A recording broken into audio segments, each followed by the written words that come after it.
The swamp took radios first, and it did it with intention, the way a person does something deliberate and then pretends it was weather. On October 18, 2018, in the Great Dismal Swamp on the Virginia-North Carolina line, a missing hiker case pulled 3 of us off the safeboards and into a place that didn't want witnesses. A deputy came to shut down the cryptid noise before it turned into a weekend circus. A refugee officer came to keep the search legal and controlled, because you can't just wander federal land with good intentions and think that makes you careful. I came because I knew the terrain, I could read the edges that most people ignore, and I needed the money. My name is Ronan.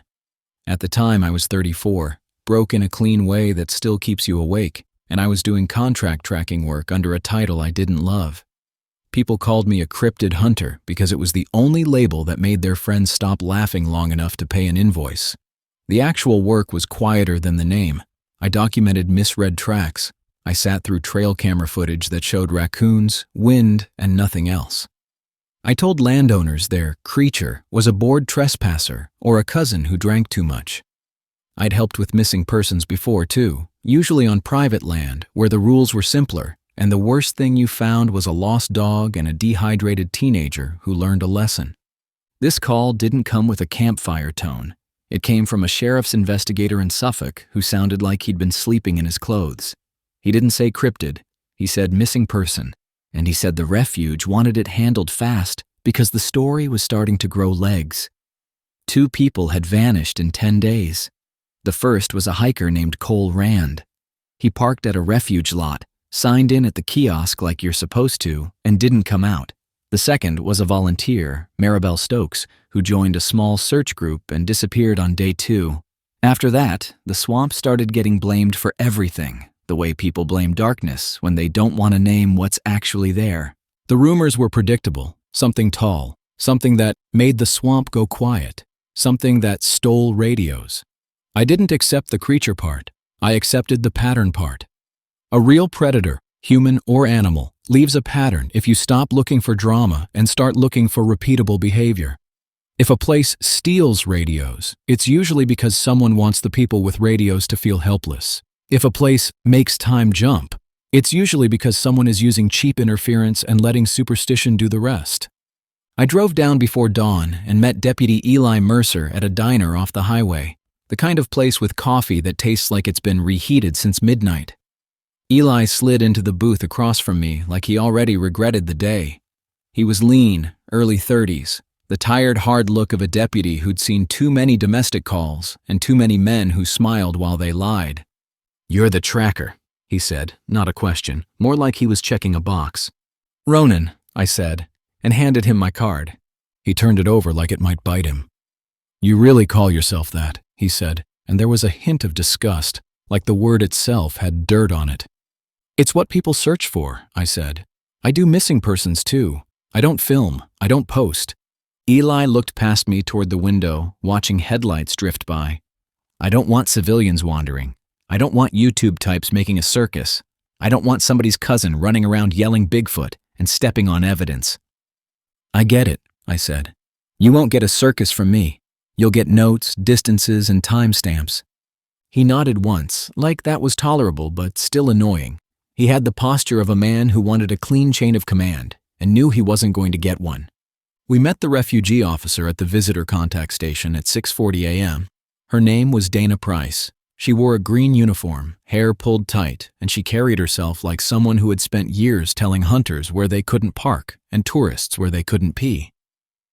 Dana didn't waste words.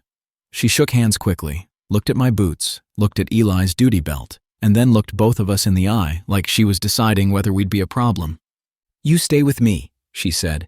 "You don't take souvenirs. You don't wander into closed areas. You don't cut across sensitive habitat because you think it's faster. If I say stop, you stop." Eli gave her a tight smile. "Tell that to the ghost hunters," he said, like he wanted to keep it light even though he didn't feel light. Dana didn't smile back. "We're not here for ghosts," she said. "We're here because 2 people didn't come home, and I'm not putting a 3rd name on that list." She issued us handheld radios from a charging rack behind the counter, basic units the refuge used for maintenance and patrol. She told us the channel, made us repeat it, and wrote our names in a binder. She also did something I appreciated. She told us the last place Cole's phone pinged, and she said it without theatrics, like she'd already said it to too many people. Washington Ditch Corridor, she said. North side, past the boardwalk. That meant water, brush, and old service cuts that never show on tourist maps. The boardwalk is where people feel brave because the wood is under their feet. Past it, the ground isn't a path so much as a suggestion. The swamp doesn't look dramatic out there. It looks flat and ordinary. Sawgrass, stands of cedar, black water that holds sunlight on its surface like a thin film.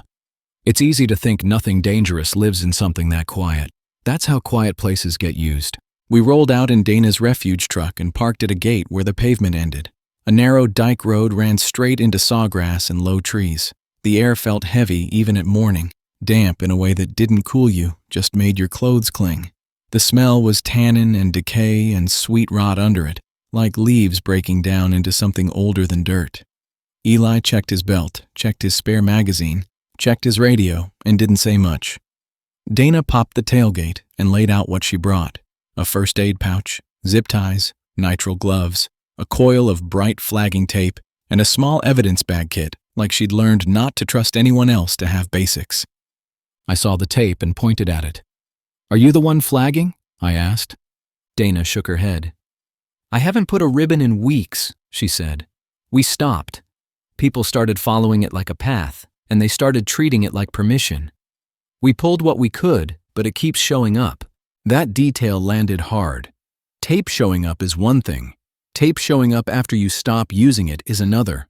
That meant either well-meaning volunteers were freelancing, or someone was putting breadcrumbs down for us on purpose. One of those is annoying. The other is dangerous. We started walking at 7:10 a.m., 3 of us in a line, boots on packed dirt, the dike road narrow enough that you felt the brush on both shoulders. Dana set the pace and kept scanning for landmarks, but I watched the margins, the places where a person can stand in shadow without stepping fully into mud. Eli walked like he was trying not to look tense, but every time a branch tapped his sleeve, he flinched just enough to notice. At 7:25 a.m., we found the first ribbon. It was tied to a twig at shoulder height, new, bright, clean, the knot seated tight like somebody practiced it. Dana stopped and stared at it longer than she needed to. Eli leaned in close and squinted. "Could be searchers," he said, trying to keep it simple. Dana looked at him. "Searchers don't use that color," she said. "We do, and I didn't." I bent down and checked the base of the twig. The ground held a smear of mud where a boot had scuffed, not a clear print, just the kind of drag mark you get from a heavy sole with a sharp edge. Work boot, not a trail runner. The scuff angled in like the person had stepped off the dike, tied the tape, then stepped back onto the hardpack without wanting to sink. We kept moving, but I logged it. Time, position by approximate pacing, and what I saw. I didn't touch the tape because touching it makes it yours in a way you don't want in court. And it also tells whoever put it there that you're playing their game. At 8:10 a.m., we stepped off the dike road onto a thin service cut, an old maintenance corridor where the brush had been kept down at some point and then left to reclaim itself. Dana led because she had the map knowledge of what the refuge considered access, but I watched the ground and the brush. I watched for places the sawgrass was freshly broken, for stems bent at human knee height, for the unnatural straightness that comes from someone pushing through the same place more than once. The swamp was loud in small ways. Insects, distant birds, the occasional slap of something in water. But the loudness didn't make you feel less alone. It made you feel watched, because the noise means life is everywhere, and you're the only thing walking upright. Eli kept glancing at his radio like it might tell him something. Dana kept her jaw tight like she was holding her temper back from the landscape itself. At 9:05 a.m., Dana found a shoe on the edge of the water. It was a trail runner, dark gray, size 10 or 11, laces still tied. The inside looked clean, not soaked, not filled with grit. It sat too neatly, toe pointed toward the water like it had been placed. A shoe that comes off during a struggle usually looks like it fought to stay on. This looked like a prop. Eli picked it up by the heel. "This belong to our guy?" he asked. Dana didn't answer right away. She stared at the water like she expected something to rise or move. Then she said, "Bag it," and her voice went flat, the way it gets when you're trying not to let fear turn into decisions. She photographed it in place first, then bagged it with gloves like she'd been trained by someone who'd seen cases go sideways because a well-meaning person wanted to help. At 9:40 a.m., my radio stopped picking up Dana's short check-ins. The screen still showed power. The antenna was fine. It just went dead quiet, like the channel had been wiped clean. I tried to transmit. No response came back. Eli raised his radio and tried too. Nothing. He looked at me, irritated. "You do anything?" he asked, like he wanted there to be a simple culprit. "No," I said. "Someone did." Dana didn't stop moving. She kept forward, jaw set, as if momentum was a form of control. That's when I started to understand that this wasn't only about the missing. It was about someone shaping behavior. If you can make 3 adults feel isolated, you can make them do what you want without ever showing your face. At 10:20 a.m., we found the backpack. It sat on a low patch of ground like someone placed it there with care. The ground around it was wet. The bag itself looked dry, not spotless, but dry in a way that didn't match the setting. Eli crouched and studied the straps and seams. "That's staged," he said, and the joke tone he'd carried earlier was gone. Dana didn't touch it at first. She photographed it, then slipped on gloves, checked the exterior, and unzipped the top with slow, deliberate movements. Inside were normal hiker things: a light jacket, a half-empty water bottle, a snack bar, a cheap compass. The side pocket held a folded map and an energy bar wrapper. I saw the wrapper and felt my stomach tighten. It wasn't crumpled, it wasn't shoved. It lay flat, corners aligned with the map like someone had arranged it.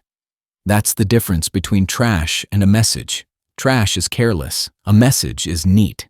Dana zipped the pocket and looked at me. "Why would someone do this?" she asked. "To get you to stop," I said. "Or to get you to step off the hard ground into the soft ground. Either way, it's control."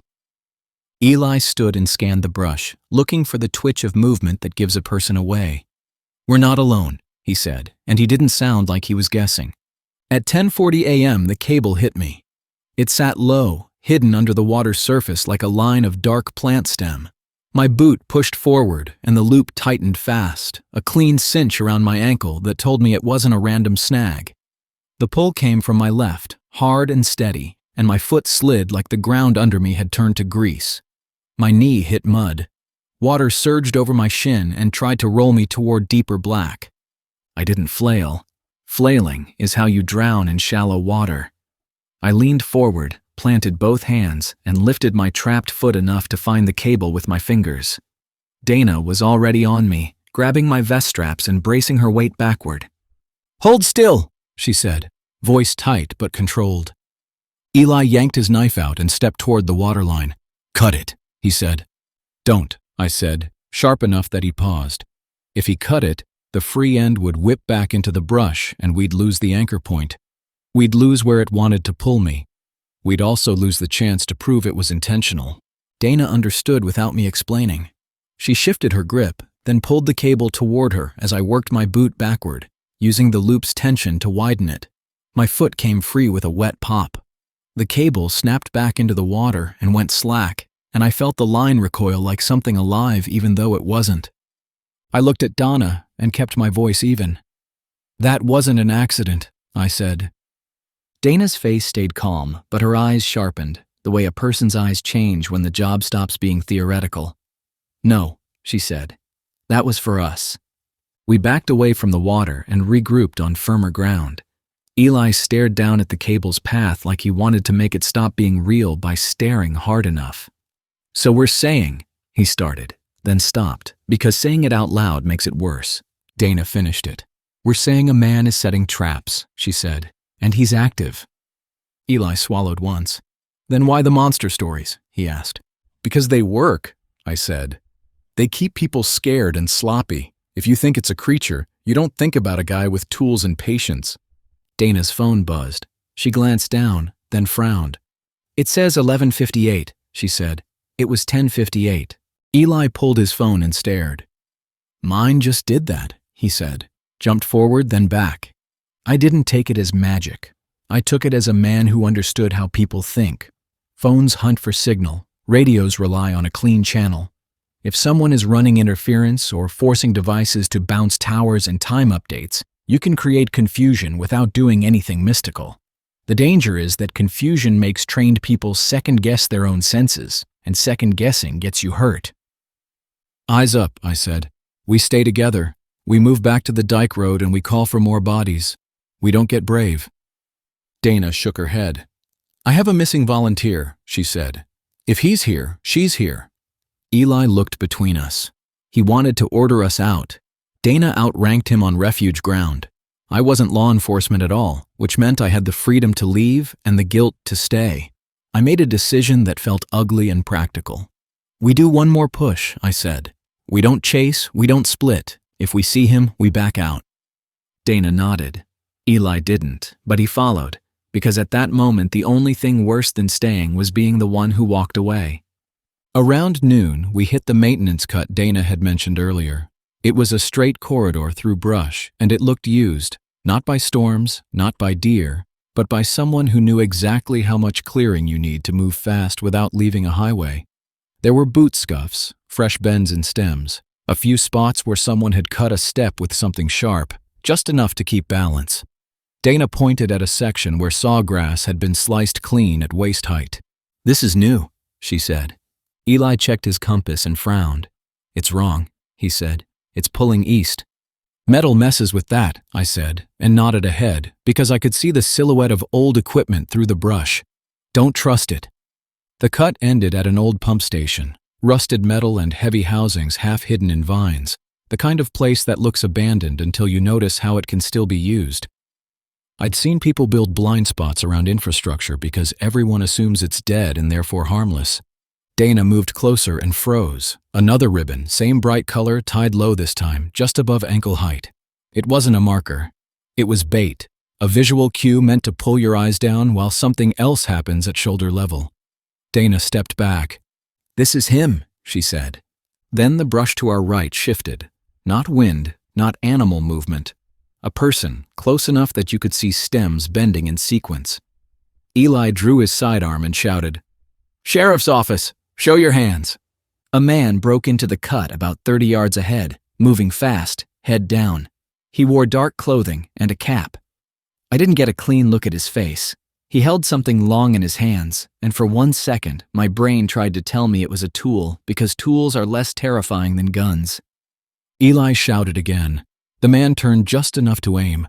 A shot cracked across the corridor and punched dirt near Eli's boot. Eli flinched back, then raised his weapon. Dana grabbed his sleeve hard. "Stop," she hissed.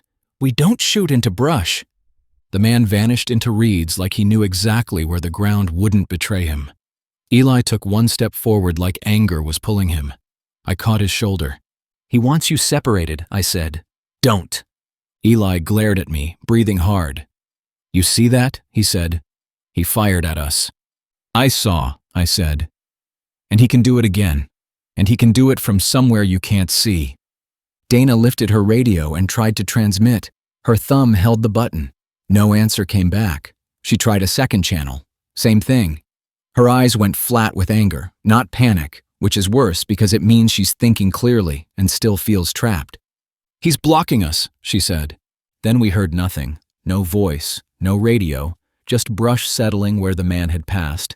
And that silence felt engineered, like part of a plan. Dana stepped 2 paces toward the pump station, scanning for a way around. That's when the second trap took her. A cable snapped tight around her lower leg and she dropped hard. Before Eli or I could grab her, the line yanked her sideways into the brush with a force that told me there was mechanical advantage involved, not just a man pulling. Dana fought, boots digging, hands clawing for the cut's edge. Eli lunged, then stopped himself and chose his steps like he'd been taught, because charging into unknown ground is how you end up trapped too. He grabbed Dana's wrist. I grabbed Eli's belt and planted my feet, turning 3 bodies into 1 anchored line. The cable pulled again, harder, and Dana's shoulder slammed into the ground. She didn't scream. She gritted her teeth and reached for her knife to cut the loop. A dark shape moved behind the brush, low and quick, and a hand reached out, not toward Dana's throat, not toward her face, but toward the one thing we needed most. The hand grabbed Dana's radio and ripped it away. Then the brush swallowed her. 1 second she was there, eyes locked on mine, jaw set like she refused to give him the satisfaction of fear. The next second, the corridor showed only crushed stems and a dragging track, and the line went slack, as if someone had unhooked it from the other end and carried her into deeper cover. Eli stood frozen. "Dana," he said, like he couldn't accept the empty space. I forced him to move. "Back," I said. "Now." Eli snapped out of it and took 2 steps back, face pale under the brim of his cap. "She's gone," he said. "She's taken," I corrected. "That means she might still be alive. If she's dead, he doesn't need to hide her fast." "We go in," Eli said, and his voice cracked on the last word. "We die in," I said. "We get help, then we go in with bodies, dogs, lights, and a perimeter." He shook his head, eyes wild. "He's got her." "He wants you charging," I said, and kept my voice low enough that it didn't feed his adrenaline. "He wants one more body. He's making you choose between your duty and your survival, and that's how he wins." Eli clenched his jaw, then nodded once, angry at me for being right, angry at himself for knowing it. We moved backward along the maintenance cut, watching every side. My hands felt too empty without a long gun, and I hated that. I also hated how easily my brain started assigning the swamp intentions, like the landscape had joined the hunt. That's what fear does. It gives the enemy extra power by making you imagine it everywhere. At 12:25 p.m. we reached the dike road again. My radio still showed power. It still didn't reach anyone. Eli pointed down the road. "My cruiser is parked at the gate," he said. "We can call it in from there. We can get signal near the lot." We started walking fast but controlled, the way you move when you know you're exposed but you don't want to look like prey. The dike road ran straight, low brush on both sides, water beyond it like a dark mirror. The tree line sat back from the road in places, which created pockets of visibility and then sudden blind corridors where anything could be standing just a step off the hardpack. At 12:40 p.m., something slammed into Eli's back. Not a bullet, a weight. A tackle from the brush that hit him square and drove him down into the dirt. Eli rolled, fighting for his weapon. I saw the attacker for a half second, a man in wet, dark clothing, face partly covered by cloth, eyes hard and focused. He didn't wrestle like a drunk in a parking lot.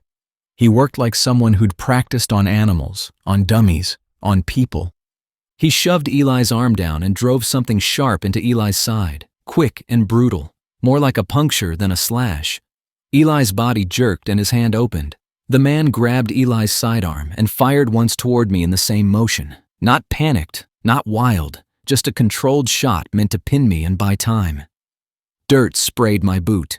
I threw myself behind the berm and crawled, keeping my body low. Eli made a sound that wasn't a scream, more like surprise turning into pain. The attacker stood over him, calm, then fired again. Eli went still.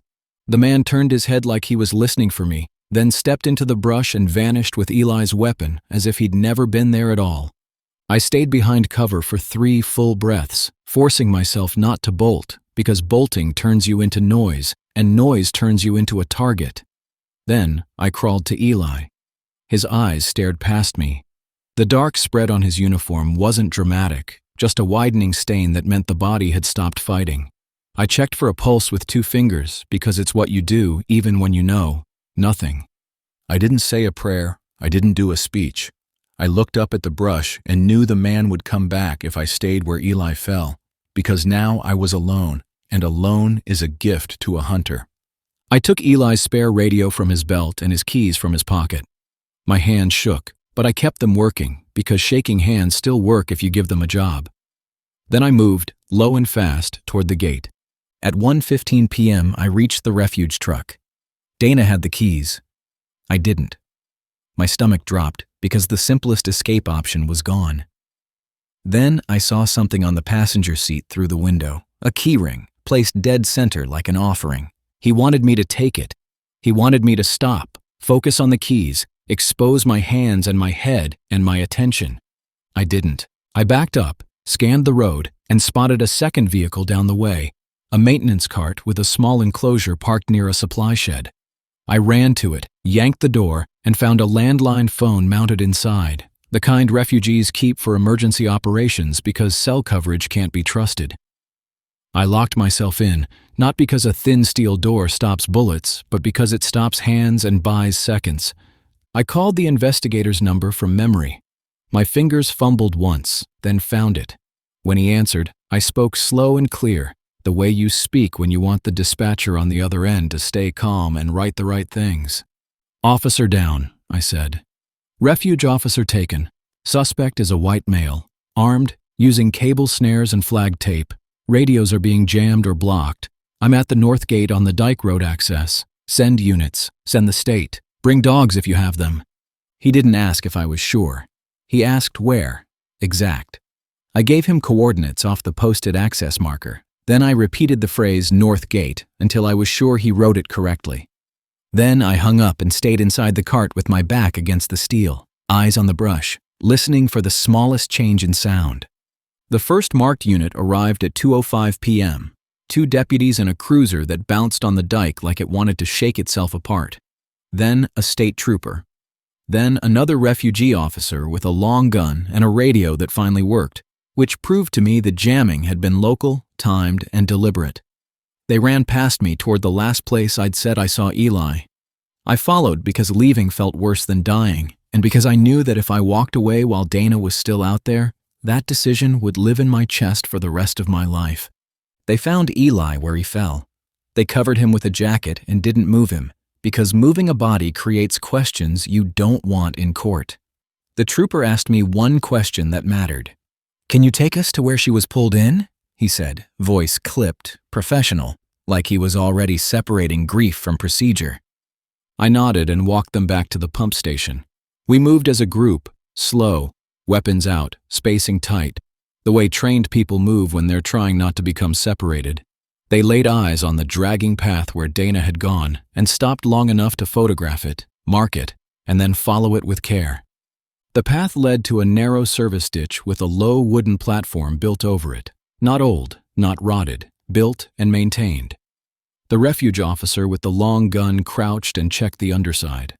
Under the platform, they found a hatch made from scrap plywood, cut to fit like someone had measured it. The refuge officer lifted it with the barrel of his weapon, and a cold pocket of air rose out like the inside of a closed box. Dana's voice came from below, thin but steady. "Right here," she said. "Don't come down alone." They didn't. They tossed a light down first, then lowered a ladder. 2 deputies went in together while the trooper held position above. Donna came up first, scraped face, torn pant leg, eyes clear and furious. She didn't stumble. She climbed like she refused to give the swamp the satisfaction of seeing her weak.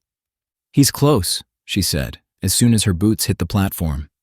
"He's been close the whole time. He's moving around us." They asked her where he went. She shook her head. "He knows every cut," she said. "He's not improvising. He's working a plan." Then the trooper looked down again and saw what else was in that space. Maribel Stokes, alive, wrists tied, lips cracked, eyes wide and empty with shock. She tried to speak and couldn't at first, like her voice had been locked away. They got her water, got her wrapped in a blanket, got her into the back of a vehicle with the heater on. Dana grabbed my sleeve as they worked, fingers tight enough to hurt. "Cole," she said, and her voice dropped. "He's not alive." She pointed toward the ditch line farther down, where debris gathered against a snag. They found him 100 yards away, wedged and weighted like someone placed him there and wanted him found, but only after we'd been pulled deep enough to pay for it. No animals, no spectacle, just a dead man in still water, and the calmness of it was worse than gore because it meant the killer didn't need drama.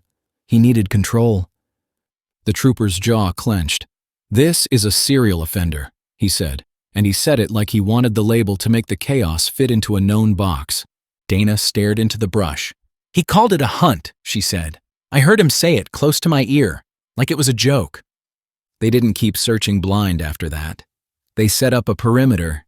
They brought in a tracking team that moved like professionals, not volunteers. They used the one thing the killer couldn't easily jam, disciplined bodies, careful spacing, and patience. The swamp can eat sound and hide movement, but it can't change the math of enough people covering enough exits.